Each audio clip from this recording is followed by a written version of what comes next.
ஆண்டவராக இயேசுவின் நாமத்தில் தொலைக்காட்சி நேயர்களுக்கு அன்பின் வாழ்த்துக்கள்.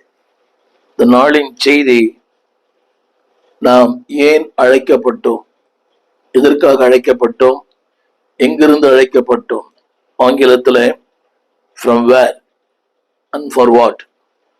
ஒரு காலத்திலே நாம் யாராய் இருந்தோம், இன்னைக்கு யாராய் மாற்றப்பட்டோம், அப்படி நோக்கம் என்ன, எங்கிருந்து வந்தோம், எதற்காக வந்தோம், என்ன வாழ்க்கை நோக்கம் என்ன.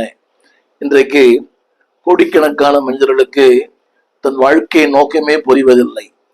ஏதோ பிறந்தேன், வளர்ந்தேன், வாழ்கிறேன், ஒரு நாள் வரும்போது நான் மரிப்பேன், அதல்ல வாழ்க்கை. ஆண்டவர் ஒவ்வொரு மனிதனுக்குமே ஒரு நோக்கத்தை வைத்திருக்கிறார். எங்கிருந்து வந்தோம், எதற்காக வந்தோம், எதற்காக அழைக்கப்பட்டோம். நாளிலே என்னை கேட்டுக்கொண்டிருக்கிற அன்பு தேவ பிள்ளையே, இந்த ஊடகத்தில் கூட பல தொலைக்காட்சியை பார்க்கலாம், பல செய்திகளை பார்க்கலாம். ஆனால் இந்த நாளிலே இந்த செய்தியை கேட்பதற்கு தேவன் உங்களுக்கு அது ஒரு நோக்கத்தை வைத்திருக்கிறார். நோக்கம் இல்லாமல் இந்த செய்தியை கேட்க முடியாது. அப்படியானால் மனிதனாய் பிறந்த ஒவ்வொருவருக்கு ஒரு நோக்கம் உண்டு. அது அறிந்தவர்கள் கொஞ்சம் பேர் தான். எனவேதான் உலக பிரகாரம் சொல்கிறார்கள், தோன்றி புகழோடு தோன்றுக, அக்தியில் தோன்றில் தோன்றாமல் என்று. உங்களுக்கு எல்லாருக்கும் தெரியும், வாழும் காலங்கள் கொஞ்சமா இருந்தாலும் அந்த வாழ்க்கைக்கு ஒரு அர்த்தம் தேவை. இந்த நாளிலே எங்கிருந்து வந்தோம், எதற்காக வந்தோம், வாழ்க்கை நோக்கம் என்ன. எல்லாருக்கும் தெரிந்த ஒரு வசனம், மத்தேயு சுவிசேஷம் 11ஆம் அதிகாரம் 28ஆம் வசனம். மத்தேயு 11:28. யாராய் இருந்தோம், வருத்தப்படுகிறவர்களாய், பாரம் சுமக்கிறவர்களாய். இதுதான் மனிதனாக பிறந்த ஓருடைய நிலைமை.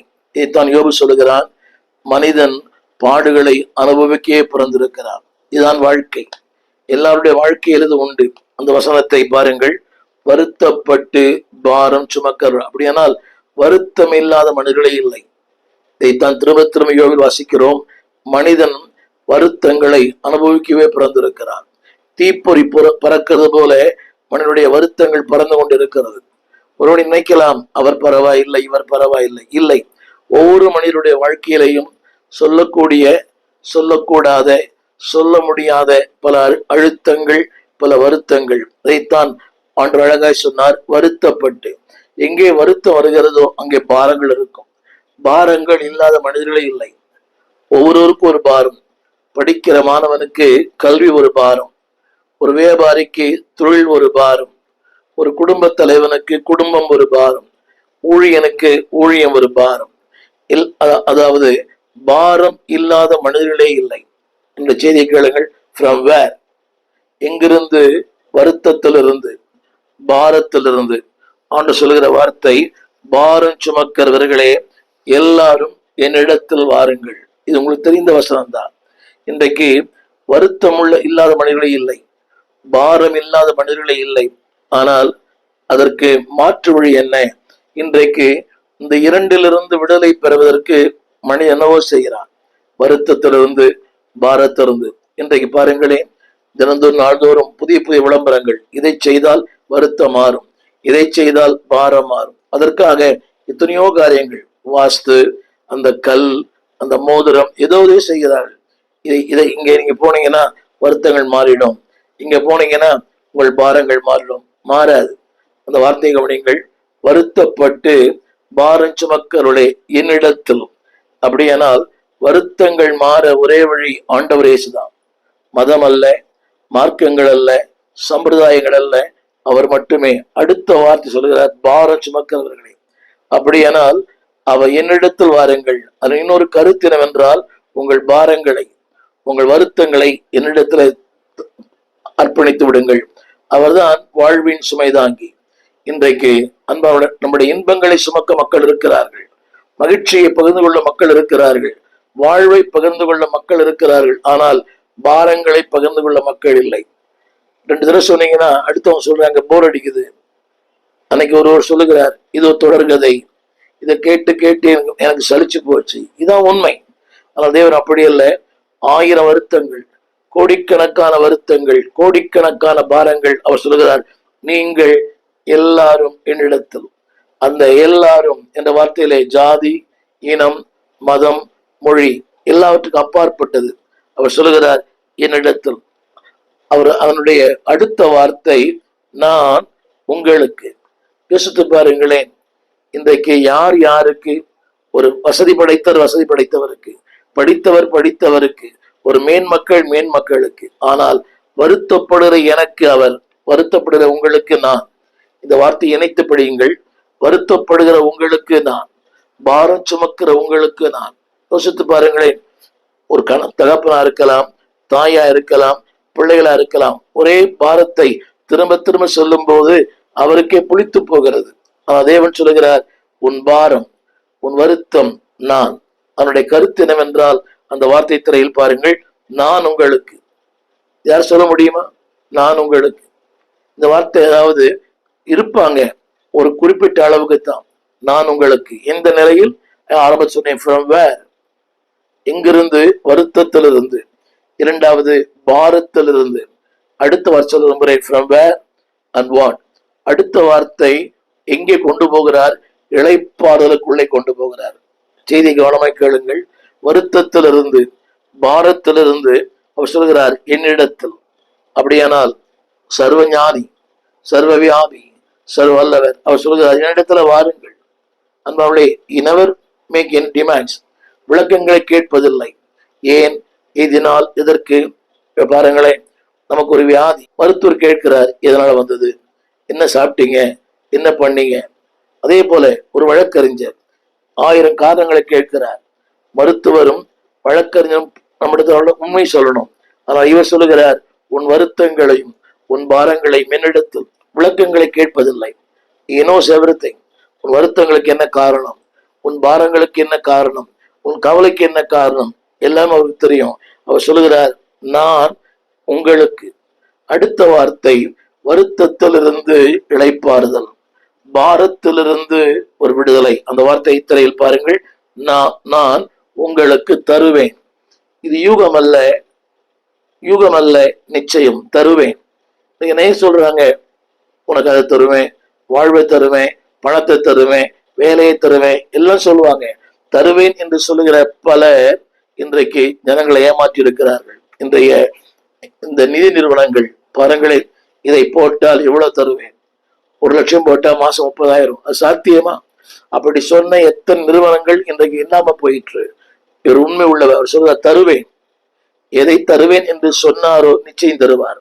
அவர் தருவது, என் செய்தி கேளுங்கள். அதாவது நம்முடைய நிலை என்ன, கடந்த காலத்து நிலை என்ன, நிகழ்காலத்தின் நிலை என்ன. கடந்த காலத்துல வருத்தம், பாரம். அன்பானவர்களே, அன்னைக்கு நம்மோடு இருந்து எல்லாம் அப்படி போயிடுவாங்க. ஏன்னா அவங்களுக்கு ஒரு பயம். அதாவது நாம் பணம் கேட்க போறோம், இதாவிட்டால் அவங்ககிட்ட உதவி கேட்க போறோம், இல்லை என்றால் நம்முடைய பலவீனோட ஒட்டி கொள்ளும். ஆனால் இவர் அப்படி அல்ல. உன் பாரத்தில், உன் வறுமையில், உன் இல்லாமையில், உன் ஏழ்மையில், உன் சஞ்சலத்தில், உன்னுடைய அந்த வருத்தத்தில் நான் உனக்கு. சொல்ல முடியுமா? இன்பத்தில் பங்கு பெற நிறைய பேர் இருக்கிறாங்க. உடைய மகிழ்ச்சியிலே பங்கிட்டுக் கொள்ள கோடிக்கணக்கான பேர். இளையகுமாரன் வாசிக்கிறோம், அவன் ஆஸ்தியை பிரித்து கொண்டு போன போது ஏராளமான நண்பர்கள். வேதம் சொல்கிறது, அவன் குறைவுபட தொடங்கின போது நண்பர்கள் போனார்கள், உறவுகள் போனது, ஆரோக்கியம் போனது, நிம்மதி போனது. அவனுக்கு கிடைத்த ஒரே ஒரு உறவு, பன்றிகள் கூட்டம். இதுதான் உலகத்துடைய வாழ்க்கை. அன்பானவர்களே, வாழ்க்கையில் என்னைக்கு வருத்தங்கள் வருகிறதோ, பாரங்கள் வருகிறதோ, உறவுகள் போயிடும். அதாவது நண்பர்கள் போயிடுவாங்க. கடைசியாக அவனுக்கு கிடைத்த ஒரே ஒரு அடைக்கலம் அந்த பன்றிகளின் கூட்டம். அவனுக்கு கிடைத்த ஆதாரம் பன்றிகளின் தவிடு. என கேட்டுக்கொண்டிருக்கிற அன்பு தேவ பிள்ளையே, ஃப்ரம் வேர், எங்கிருந்து எங்கே. அதாவது வருத்தத்திலிருந்து, பாரத்திலிருந்து அவர் சொல்கிறார், இளைப்பாறுதல். அதில் ஒரு வார்த்தை, நான் தருவேன். இரண்டாவது, from where to where, எங்கிருந்து எங்கே. இரண்டாவதாக 1 யோவான் 3ஆம் அதிகாரம் 14ஆம் வசனம். 1 யோவான் 3:14. அங்கே பயன்படுத்தப்பட்ட வார்த்தை from death to life, மரணத்திலிருந்து ஜீவன். நீங்களும் நான் ஒரு காலத்துல மரணத்துக்கு முன்குறிக்கப்பட்டோம். வியாதி ஒரு பக்கம், வறுமை ஒரு பக்கம், இல்லாமை ஒரு பக்கம், ஏழ்மை ஒரு பக்கம். திரையில் பாருங்கள், from death to life, அதாவது மரணத்திற்கு குறிக்கப்பட்டோம். மருத்துவம் கைவிட்டது, எல்லாமே கைவிட்டது. அதுக்கு பல காரணங்கள். ஒருவேளை உங்களுக்கு தண்டனை இருந்திருக்கலாம், ஏதோ ஒரு மரணத்துக்கு ஏதுவான பல காரியங்கள், வியாதியா இருக்கலாம், அது இயற்கை தண்டனையா இருக்கலாம், நீதிமன்றத்தினுடைய தீர்ப்பா இருக்கலாம், டெத். ஆனால் தேவன் சொல்கிறார் ஃப்ரம் டெத் டு லைஃப். வசனத்தை வாசிக்கிறேன், 1 யோவான் 3:14. அதில் வாசிக்கிறோம், மரணத்தை விட்டு ஜீவனுக்கு உட்பட்டு. மரணத்தை விட்டு, மரணம் என்று சொல்வதே முடிவு, வெறுமை, இருள், ஏமாற்றம், மரணம். மரணம் என்ற வார்த்தைக்கு பொருளே, அதாவது தொடக்கமே இல்லை, தட்ஸ் எ எண்ட், எல்லாம் முடிந்து விட்டது. ஒருவேளை என்னை கேட்டுக்கொண்டிருக்க அன்புதேவ பிள்ளையே, உன் வாழ்க்கை முடிந்திருக்கலாம். எல்லாம் ஆரோக்கியம், செழிப்பு, எல்லாம் முடிஞ்சு போயிருக்கலாம். உன்னுடைய பணம், உறவுகள், ஒருவேளை திருமண வாழ்க்கை, எல்லாம் ஒன்றுமில்லாமல் போயிருக்கலாம். தேவன் சொல்லுகிறார், மரணத்தை விட்டு, ஒரு முடிவை விட்டு, அதுதான் டெட் எண்டு. அது மேல ஒன்றும் இல்லை, நோ மோர் பியாண்ட், ஒன்றுமே இல்லை. ஆனால் தேவன் சொல்லுகிறார் மோர். உலகம் சொல்லுகிறது நோ மோர், ஆனா தேவன் அந்த நோவை அழிச்சிட்டு சொல்றாரு மோர். மரணத்தை விட்டு நீங்கி. அது எப்படி அந்த வெளியே வர முடியும்? அந்த அழிவிலிருந்து, அந்த ஆக்கினை தீர்ப்பிலிருந்து, அந்த முடிவிலிருந்து தேவன் சொல்கிறார் நீங்கி. அடுத்த ஒரு வார்த்தை, ஜீவனுக்கு உட்பட்டு. அதை மனிதன் செய்ய முடியாது, அறிவு செய்ய முடியாது, அனுபவங்கள் செய்ய முடியாது. ஜீவனுக்கு உட்பட்டு. என்னை கேட்டுக்கொண்டிருக்கிற அன்பான தேவ பிள்ளையே, அடுத்த வார்த்தை, அப்படி செய்யாவிட்டால் அவன் மரணத்தில் நிலை கொண்டிருப்பான். நீங்களும் நானும் ஒரு காலத்திலே மரணம் நிச்சயமில்லை. எங்கே செல்வோம் தெரியாது, வாழ்க்கை முடிவு தெரியாது, வாழ்க்கை எப்படி நடக்கும் தெரியாது, ஒண்ணுமே தெரியாது. ஆனா எனக்கு தெரியும், என் வாழ்க்கை, ஐ நோ மை எண்ட். எனக்கு தெரியும், இந்த மரணத்திலே ஒருவேளை இயற்கை மரணம் வந்தாலும் அந்த இயற்கையின் மரணத்துக்கு பிறகு ஒரு முடிவில்லாத வாழ்க்கை. உலகத்துல சொல்றாங்க கடைசி வரை யாரோ, அது கவிஞருக்கு புரியவில்லை. ஆனால் தேவன் சொல்லுகிறார், கடைசி வரை உன்னோடு கூட நான் வருவேன். உன் வாழ்க்கையின் பயணங்களிலே, உன் வாழ்க்கையின் பிரயாணத்திலே, உன் வாழ்க்கையின் மேடுபள்ளங்களே, I will travel with you. அந்த வார்த்தை பாருங்கள், ஃப்ரம் டெத் டு லைஃப். இங்கிருந்து, அழிவிலிருந்து ஆசீர்வாதம், மரணத்திலிருந்து ஜீவன். இன்னொரு முறை அந்த வார்த்தையை படிக்க விரும்புகிறேன். 1 யோவான் 3:14. மரணத்தை விட்டு. அன்பானவர்களே, இந்த நாளிலே மரணத்தை ஜெயித்தவர்கள் யாரும் இல்லை. எத்தனையோ மனிதர்கள் வந்தார்கள், புத்தர் வந்தார், காந்தி வந்தார், எத்தனையோ மிகப்பெரிய மேதைகள் வந்தார்கள், மிகப்பெரிய ஞானிகள் வந்தார்கள், மிகப்பெரிய தத்துவ சாஸ்திரி வந்தார்கள். யாருமே மரணத்தை சந்திக்காமல் இல்லை. எல்லாருக்கும் ஒரு நாள் மரணம் வந்தது. ஆனால் ஆண்டவரே சொல்கிறார், மரணத்தை விட்டு நீங்கி. நான் சொல்ல 2 மரணங்கள், ஒன்று சரீர மரணம், இன்னொன்று ஆத்தும மரணம், இன்னொன்று அன்பானவர்களே நித்திய மரணம். ஒரு மனிதனுக்கு 3 மரணங்கள் உண்டு. ஒன்று சரீர மரணம், ஒரு நாள் இது மறிக்கும், அடக்கம் பண்ணப்படுவோம், அது இயற்கை மரணம். இன்னொன்று ஆவிக்குரிய மரணம். இன்னைக்கு நிறைய பேர் வாழ்க்கை அப்படிதான். சபைக்கு போவாங்க, வேதம் படிப்பாங்க, எல்லாம் கேட்பாங்க, but they're dead in spiritual. இன்னும் அது எல்லா மதத்தவருக்கும் இருக்கிறார்கள். அவர்கள் கடல் கடந்து எத்தனையோ காரியம் செய்யறாங்க, நீராடுகிறார்கள், புண்ணிய ஸ்தலங்களுக்கு போகிறார்கள், கிறிஸ்தவ வேளாங்கண்ணிக்கு போறாங்க, they do so many rituals, எல்லாம் பண்றாங்க. ஆனால் அந்த ஆத்தும மரணம், the day, எத்தனை ஆண்டவர் ஆதாம் சொன்னார், நீ புசிக்கும் நாளிலே சாகவே சாவாய். அவனுடைய கருத்து என்னவென்றால், சரீர மரணம் அல்ல, ஆத்தும மரணம். அவனுடைய தன்மை என்ன, எது தவறு எது சரி தெரியாது. இன்னைக்கு பாருங்களேன், மக்கள் பண்ணுகிற எல்லாவற்றுக்கும் ஒரு நான் சொல்றாங்க, ஐ எம் ரைட், இது சரி, இது தப்பு இல்லை, இது தப்பு இல்லை, குடிச்சா தப்பு இல்லை, தவறான உறவு தப்பு இல்லை. இன்னைக்கு ஆண்கள், பெண்கள் திருமணம் பண்ணுகிறார்கள். அந்த வார்த்தை இப்படி சொல்லுகிறது, மரணத்தை விட்டு நீங்கி ஜீவனுக்கு உட்பட்டு இருக்கிறான். ஆங்கில சொல்ல விரும்புகிறேன், from death to life. Life என்பது வாழ்வு, வசதி, செழிப்பு, மேன்மை, உயர்வு. இன்னைக்கு லைஃபா இல்லை. யாரையும் கேட்டு பாருங்களேன், வாழ்க்கை எப்படி இருக்குது? அநேக சொல்கிற வார்த்தை நரகமா இருக்குது. நரகத்தை அவர் பார்த்ததே இல்லை, நரகத்தினுடைய அர்த்தமே தெரியாது. ஆனா அநேகருடைய வாழ்க்கை இன்றைக்கு லைஃப் என்பது ஒரு மிகப்பெரிய சவால். அந்த வாழ்க்கை என்பது நரகம் மாதிரி. எவ்வளவு பேர் வியாதி ஒரு பக்கம், வறுமை ஒரு பக்கம், நல்ல மனைவி இல்லை, நல்ல கணவன் இல்லை, நல்ல பிள்ளைகள் இல்லை, நல்ல வாழ்க்கை இல்லை, கடன் ஒரு பக்கம், வறுமை ஒரு பக்கம், வியாதி ஒரு பக்கம், everyday there is a challenges. ஆனா தேவன் சொல்லுகிறார், ஜீவனுக்கு உட்பட்டிருப்பாய். There's a new life, ஒரு புது வாழ்வு, ஒரு புதிய மேன்மை. From where? From death to life. ஆரம்பத்திலே சொன்னேன், from the labor to the rest. முதலாவது குறிப்பு லேபர், உழைப்பு, சஞ்சலம், பாடு, from labor to rest. அடுத்தபடியாக from the death to life, மரணத்திலிருந்து ஜீவன். மூன்றாம் சொல்ல விரும்புகிறேன், from bondage to liberty, அடிமைத்தனத்திலிருந்து ஒரு சுயாதீனமான வாழ்க்கை. இந்த எல்லா மனிதர்களும் ஏதோ ஒன்றுக்கு அடிமையா இருக்கிறார்கள். திரும்ப சொல்லுகிறேன், ஒவ்வொரு மனிதனும் ஏதோ ஒன்றுக்கு அடிமையா இருக்கிறார். பாவத்திற்கு, அசுத்தத்திற்கு, அஞ்ஞானத்திற்கு, சீட்டாட்டத்திற்கு, குடிக்கு, ஏதோ ஒரு அடிமைத்தனம் எல்லாருக்கும் இருக்கிறது. ஆவிக்குரிய மக்களுக்கு கூட ஒரு அடிமைத்தனம் இருக்கிறது. நீங்க நல்லா கேட்டு பாருங்க, there are some bondages. தேவன் சொல்கிறார், அடிமைத்தனத்திலிருந்து சுயாதீனமான வாழ்க்கை. நான் கிறிஸ்து அறிவிற்கு எனக்கு இருந்துச்சு, நாவல், கதை புஸ்தகம், சினிமா, திரைப்பட பாடல்கள், அதுல ஒரு அடிமைத்தனம் முடியவே இல்லை. எவ்வளவு நாள் அதற்காக முயற்சி பண்ணினேன், முடியவே. அதனாலதான் இந்த வாழ்க்கையிலே நான் ஞானஸ்தானம் எடுப்பதற்கு ரொம்ப தயங்கினேன், ரொம்ப நாள் எடுக்கல. ஏன்னா அதுல இருந்து எனக்கு விடுதலை இல்லை. சபைக்கு போவேன், ஆனால் அதுல இருந்து விடுதலை இல்லை. இந்த திரைப்பட பாடல்கள், அல்லாவிட்டால் இந்த திரைப்படத்தினுடைய கதைகள், அல்லாவிட்டால் இந்த கதை புஸ்தகங்கள், வார இதழ், அல்லாவிட்டால் இந்த நாவல்கள், விடுதலை இல்லை. ஆனால் அன்பு தேவ கர்த்தர் பிள்ளைகளே, ஆண்டவர் a total deliverance, a total life. 1970 ஆண்டு தேவன் என்னை பூர்ணமா விடுதலை ஆக்கினார். 53 ஆண்டுகள் ஆனது. சொல்லுங்க வசனம், from bondage. இதெல்லாம் அடிமைத்தனத்தில் இருக்கிறீர்களோ அதிலிருந்து உங்களை சுயாதீனம் உள்ள ஒரு மனுஷனை மாற்ற விரும்புகிறார். வாசிக்கிறேன், கலாத்தியர் 5:13. 5:13. நீங்கள், வேதம் சொல்லுகிறது, சுயாதீனத்திற்கு அழைக்கப்பட்டீர்கள்.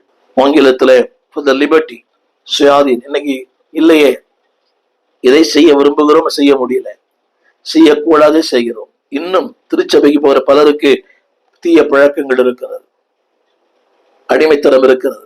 ஏதோ ஒரு அடிமைத்தனம், அது உங்களுக்கு தெரியும் இந்த அடிமைத்தனம் என்னன்னு. ஏதோ ஒரு அடிமைத்தனம் வாட்டி வதைக்கிறது. தேவன் சொல்லுகிறார், from bondage to liberty. அதில் சொல்லப்பட்ட வார்த்தை, நீங்கள் சுயாதீனத்திற்கு அழைக்கப்பட்டீர்கள், மாமிசத்திற்கு ஏதுவாக அனுசரியாமல். அதை இப்படி மாற்றி சொல்ல விரும்புகிறேன், மாமிசத்திற்கு ஏற்ற வாழ்க்கை அல்ல, சுயாதீனத்திற்கான வாழ்க்கை. இதுதான் கிறிஸ்து கொடுக்கும் வாழ்க்கை. இது ஒரு மதம் அல்ல, சபை மாற்றம் அல்ல. நிறைய பேர் காஞ்ச பாவி நனைஞ்ச பாவியா இருக்கிறாங்க, அவ்வளவுதான்.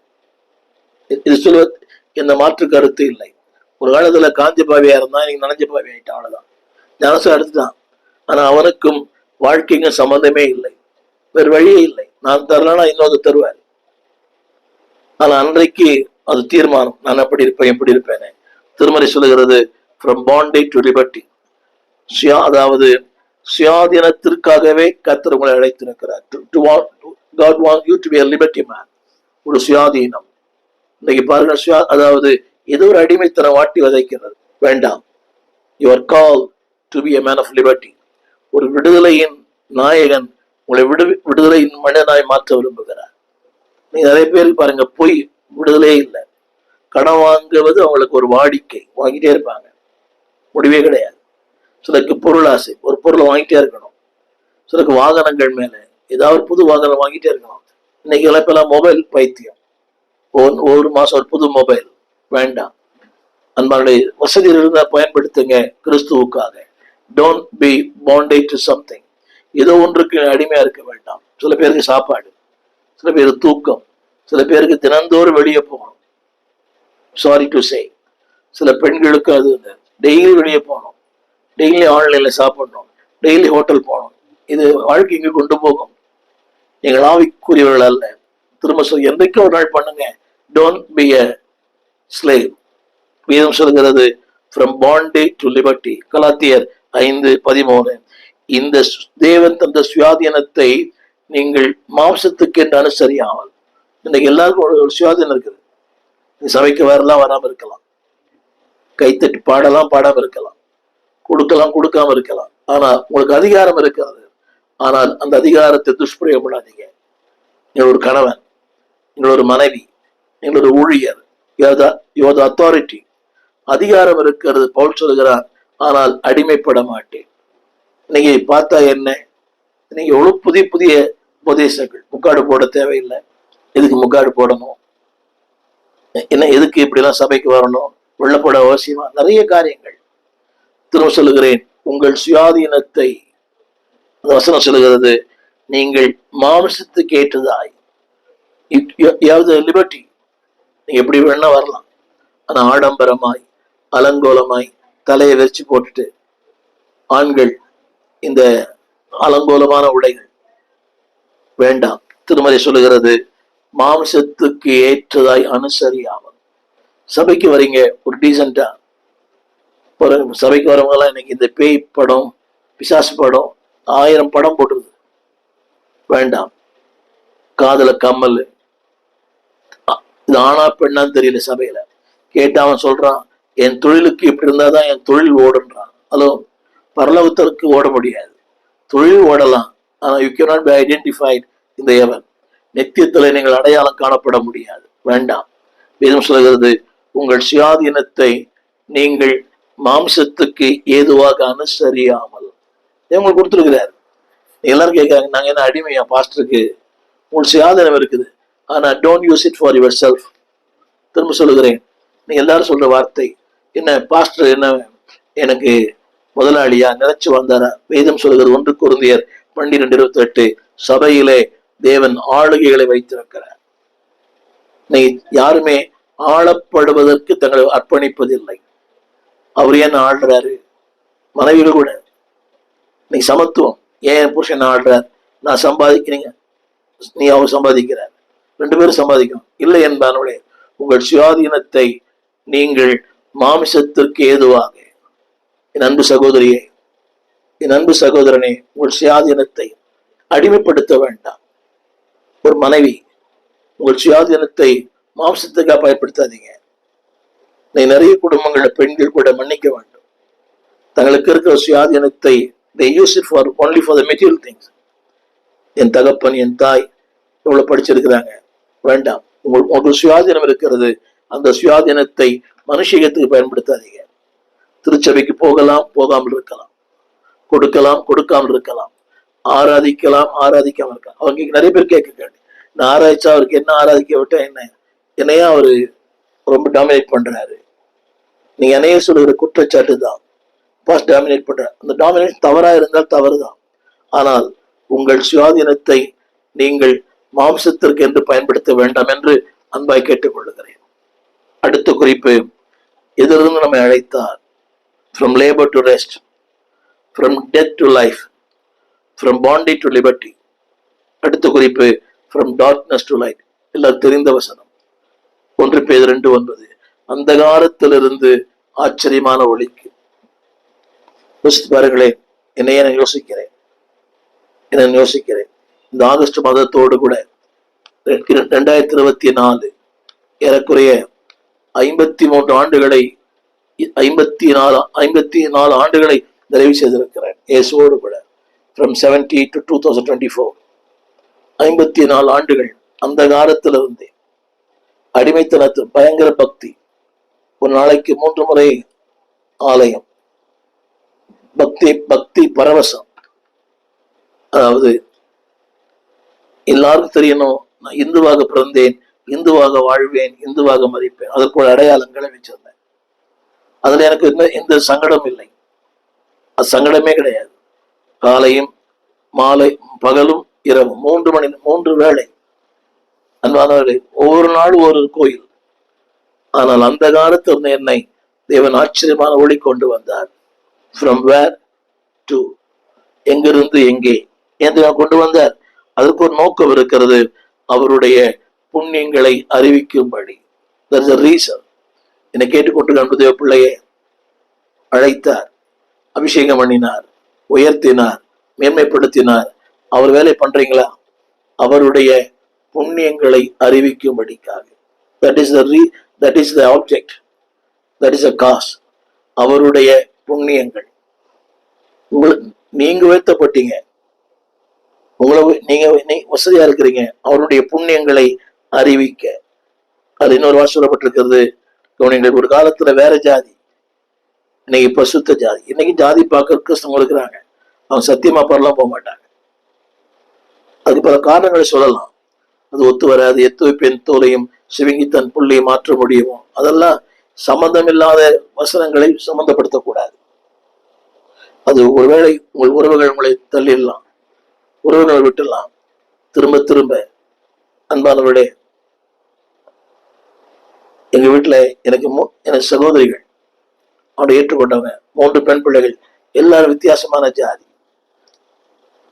நான் சொல்ல வந்த கருத்து, அன்னைக்கு வேற ஜாதியா இருந்தோம், இன்னைக்கு ஒரே ஜாதி தான், பரிசுத்த ஜாதி. I want to say from darkness to light. இருள்ல இருந்தோம், நீ வெளிச்சத்துக்கு வந்துட்டோம். இன்னும் இருளான வாழ்க்கை, நாள் பார்ப்பது, நட்சத்திரம் பார்ப்பது, ஜோசியம் பார்ப்பது, வாஸ்து பார்ப்பது, குறி கேட்பது, கிளி ஜோசியம் பார்ப்பது, கைராசி பார்ப்பது, இதெல்லாம் வேண்டாம். அங்கிருந்து இங்க வந்துட்டோம். திரும்பி எப்பாரும் மறந்த தேசம், தீவிரம் செல்வோம் சுய தேசம். எனக்கு தெரிந்த வசனம் தான். எனவே அதிகமாய், அதாவது அதில் சொல்லப்பட்ட வார்த்தை, ராஜரீகமான ஆசாரிய கூட்டம். இவ்வளவு பெரிய மேன்மை, ஒரு புது வாழ்வு, ஒரு புதிய அந்தஸ்து, ஒரு புதிய ப்ரமோஷன், பெட்டர் ப்ரமோஷன். ராஜரீகமான ஆசாரியர். இன்னைக்கு நினைச்சு பாக்குறீங்களா? எத்தனை மகத்துவம் உள்ள பதவி பொருட்கலாம் எங்களுக்கு. ராஜரீகமான ஆசாரிய கூட்டம், எவ்வளவு பெரிய மேன்மை. அது மட்டுமல்ல, பரிசுத்த ஜாதி, அவருக்கு சொந்தமாய். ஒருவேளை நீங்க நினைக்கலாம், அவருக்கு சொந்தக்காரா இல்லையே, இவருக்கு சொந்தக்காரா இல்லையே, அவருடைய குடும்பத்துல பிறக்கல. இல்ல, அவருக்கு சொந்தமான ஜனமா இருக்கிறேன். அவர் எனக்கு சொந்தக்கார், அது போதுமே. From darkness to light. அடுத்த குறிப்பு, ஃப்ரம் பாண்டேஜ் டு பீஸ். சமாதான குறைவிலிருந்து சமாதானமான ஒரு வாழ்க்கை. From bondage to piece. 1 கொரிந்தியர் 7:15 திரையில் பாருங்கள். அதாவது கடைசி வார்த்தை, நாம் சமாதானமாய் இருக்கும்படிக்கே தேவன் நம்மை அழைத்திருக்கிறார். அதாவது அது ஒரு வார்த்தை, அடிமைப்பட்டவர்கள் அல்ல, சமாதானமா இருக்கும்படி. From bondage to peace. ஒரு காலத்துல எழுத்து மொழி அடிமையா இருந்தோம். நான் இருந்தேன் ஒரு கடையில, மளிகை கடையில வேலை செஞ்சேன், அந்த மனுஷனுக்கு அடிமை. ஒரு மார்வாடி கிட்ட வேலை செஞ்சேன், அந்த மார்வாடிக்கு அடிமை. நான் போனது கடைக்கு, நான் செஞ்ச வேலை வீட்டு வேலை. ஆனா தேவன் வேதம் சொல்லுகிறது, ஒரு காலத்துல அடிமைப்பட்டிருந்தோம் கடனுக்கு. ஆனா இன்னைக்கு தேவன் சொல்லுகிறார், சமாதானம் உள்ள ஒரு வாழ்க்கை. From bondage to peace. திரையில் பாருங்கள். அதாவது அடிமைப்பட்டவள் அல்ல, சமாதானமா இருக்கும்படிக்கே தேவன் நம்ம அழைத்திருக்கிறார். ஒருவேளை சமாதானம் என்னன்னு தெரியாது, நமக்கு தெரிஞ்சதெல்லாம் சினிமா தான், குடிதான். ஏதோ சமாதானம், பீச்சுக்கு போன சமாதானம், சினிமாவுக்கு போன சமாதானம், புகைப்பிடித்தால் சமாதானம். இல்லை, அந்த அடிமைத்தனத்தில் இது கூட அடிமையா இருந்தோம். ஆனா இன்றைக்கு ஃப்ரம் பாண்டேஜ் டு பீஸ், சமாதானம் உள்ள ஒரு வாழ்க்கைக்கு நம்ம அழைத்திருக்கிறார். கடைசியா ஒன்று சொல்ல முடிக்க விரும்புகிறேன். கடைசியாக ஏன் திரும்ப அழைத்தார் நம்மை? அவருடைய சொந்த அவரோடு கூட ஐக்கியமா இருப்பதற்கு. To fellowship with the Lord. ஒரு காலத்து நம்முடைய ஐக்கியம் எல்லாம் வேற. குடிகாரன், துரோகிகள், இருமாப்புள்ளவர்கள், திருடர்கள், ஜோசியம் பார்க்கிறவன். எனக்கு நண்பர்கள் அவங்கதான். திரைப்பட துறையில பாடகர்கள், இசைக்கரை வாசிக்கிறவர்கள், பாடல் எழுதுகிறவர்கள், அவங்களோட என்னுடைய நாட்கள் கழித்து கொண்டே இருந்தேன். திரைப்பட தயாரிப்பாளர்கள், வசன கர்த்தாக்கள், அதிகமாக அங்கதான் செலவு பண்ணியிருந்தேன். திரும்ப சொல்லுகிறேன், இப்பொழுது யாரோட ஐக்கியம் தெரியுமா? பசுத்தவான்களோடு, ஊழியர்களோடு, ஊழியம் செய்கிற மக்களோடு, உங்களைப் போல தேவ பிள்ளைகளோடு. வசனத்தை படிக்கிறேன். 1 கொரிந்தியர் 1:9. கிறிஸ்துவுடனே ஐக்கியமாய் இருப்பதற்கு உங்களை அழைத்தவர். ஒரு காலம் நம்மளோட ஐக்கியம் வேற வேற. திரும்ப சொல்கிறேன், ஒரு உண்மையா ரட்சிக்கப்பட்டவனுக்கு உலக நண்பர் இருக்க மாட்டாங்க, இருக்கவே முடியாது. உங்களை என்னை அழைத்த நோக்கமே அவரோடு ஐக்கியமா இருப்பார். ஒரு சின்ன உங்களோட ஐக்கியமெல்லாம் யாரு? ஒரு திருமணங்களை பார்த்தாலே தெரிஞ்சிடும் அந்த அந்த பையனை பத்தி. நண்பர்கள் வரலாம், அலுவலக நண்பர் வரலாம். யோசித்து பாருங்கள், ஒரு திருமணம் நடத்தி கொண்டிருக்கிறேன் ஒரு ஆலயத்துல. அவன் நண்பர் அங்கிருந்து கையை காட்டுறான், இவன் இங்கிருந்து கையை காட்டுறான். கொஞ்ச நேரம் ஆயிடுச்சு செய்தி முடிக்க, ஒரு விசில் சத்தம். அப்படின்னா யோசித்து பாருங்க, இவன் நண்பர்கள்லாம் எப்படிப்பட்ட நண்பர்கள்லாம். நேரமானவன விசில் அடிக்கிறான் அவனோட ஃப்ரெண்டு. இவன் ஆலயத்தில் உட்கார்ந்து இருக்கிறான், அவன் கை காட்டுறான், இவன் கை காட்டுறான். உனெல்லாம் போதகரை பார்த்தா உட்கார்ந்து இருப்பாங்க. இப்பெல்லாம் ஜனங்களை பார்த்தா பையன் உட்காரான். இப்போ இதுதான் மற்ற திருச்சபைக்கும் ஆவிக்கும் சில வித்தியாசம். மற்ற திருச்சபைகளிலே அவன் குருவானவரை பார்த்து உட்கார்ந்து இருக்கிறான். இப்ப குருவானவரை பார்த்து உட்காரதே இல்லை, அவன் ஜனங்களை பார்த்தா உட்கார்ந்து இருக்கிறான். அவன் கை காட்ட, இவன் இங்கிருந்து கை காட்ட. அப்ப இதுல இருந்து அவனுக்கு என்ன தெரியுதுன்னா, இவனுக்கு பசுத்தம் தெரியல, தெய்வ பயம் இல்லை, அவன் நண்பர்களுக்கும் இல்லை. அவன் கை காட்டா கூட இவன் கண்ண மூடி இருக்கலாம். இவன் கண்ண மூடி ஜெபிக்கும் போது அவன் கை காட்ட மாட்டான். உங்களுக்கு புரிய நினைக்கிறேன். அன்பான தெய்வ பிள்ளைகளே, வேதம் சொல்லுகிறது அவரோடு ஐக்கியமா இருப்பதற்கு. ஒரு சின்ன கேள்வி, ஐக்கியம் யார்? ஞாயிற்றுக்கிழமை சபை மக்களோட ஐக்கியம், மண்டே டு சாட்டர்டே உலகம் சார்ந்த நண்பர்கள் இருக்கட்டும். என்னை பொறுத்தவரை நான் யோசித்து பார்க்கிறேன், இயேசுவோட 54 ஆண்டுகள் எனக்கு நண்பர்களை திரும்பி பார்க்கும் போது யோசிக்க முடியல. நான் விட்டு வரவில்லை, அவர்களே விலகி போனாங்க. நமக்கு இருக்கிற ஒரே ஒரு நண்பர் ஆண்டவர் இயேசு மட்டும்தான். திரும்ப சொல்லி முடிக்கிறேன். ஃப்ரம் லேபர் டு ரெஸ்ட், வருத்தத்திலிருந்து இளைப்பாறுதல். டெத் டு லைஃப், மரணத்திலிருந்து ஜீவன். மூன்றாவது பாண்டேஜ் டு லிபர்ட்டி, அடிமைத்தனத்திலிருந்து சுயாதீனம். ஃப்ரம் டார்க்னஸ் டு லைட், இருளிலிருந்து வெளிச்சம். ஃப்ரம் பாண்டேஜ் டு பீஸ், அடிமைத்தனத்திலிருந்து சமாதானம் உள்ள ஒரு வாழ்க்கை. கடைசியாக from worldly association to godly association, உலக பிரகாரமான நட்பிலிருந்து தேவனோடு இருக்கிற நட்பு. 1 கொரிந்தியர் 1:9. இப்படிப்பட்ட எதற்காகத்தான் அழைத்தார்? எவ்வளவு பெரிய அழைப்பு, எவ்வளவு பெரிய மேன்மை. இந்த ஸ்லாக்கியம் பெற்றோர் உங்களைப் போல பூமியில் எவரும் இல்லை. எனவேதான் வேதம் சொல்லுகிறது, இது எவ்வளவு பெரிய ஸ்லாக்கியம். இந்த சீரை பெற்ற ஜனம் பாக்கியம் உள்ளது. நீங்கள் பாக்கியம் உள்ளவர்கள். உங்களுக்காக ஜெபிக்க விரும்புகிறேன். நீங்கள் கேளுங்கள், அடுத்தவர்களை கேட்க செய்யுங்கள். நல்ல தகப்பனே, அந்த காலத்திலிருந்து ஆச்சரியமான ஒளி, அடிமைத்தனத்திலிருந்து சுயாதீனம், நம்பிக்கையற்ற வாழ்க்கையில் நம்பிக்கை, சமாதானம் இல்லாத வாழ்க்கையில் சமாதானம். ஒரு காலத்துல உலகம், இன்றைக்கு தேவனோடு உறவு. கொடுத்திருக்கிற இந்த மாற்றங்களுக்காக நன்றி. தொடர்ந்து உம்மோடு இன்னும் உறவோடு இருக்க, உறவு கொள்ள எங்களுக்கு கிருபைதார். நன்மைகளால் நிரப்பும். இயேசுவின் நாமத்தில் நல்ல பிதாவே, ஆமென். தேவ பிள்ளைகளே, தேவனோடு, தேவ பிள்ளைகளோடு, தேவ சபையோடு ஐக்கியமாருங்கள். This is your calling, this is your position. இதற்காகவே அழைக்கப்பட்டீங்கள். From to, that's why you are called. எனவே அந்த அழைப்பையும் அந்த மேன்மையும் விட்டுறாதீங்க. God bless you. எங்கள் விலாசம்: போதகர் ஸ்டீஃபன் தேவகுமார், திறந்த வாசல் சபை, நம்பர் 65, பரமானந்த தெரு, 7 கிணறு, சென்னை 600001. தொடர்புக்கு 9841839287. மேலும் 0444183330. எங்கள் மின்னஞ்சல் stephenopendor@gmail.com. எங்கள் தேவ செய்திகளை யூடியூப் சேனலில் பார்த்து பயனடையுங்கள். தேவன் உங்களை ஆசீர்வதிப்பாராக.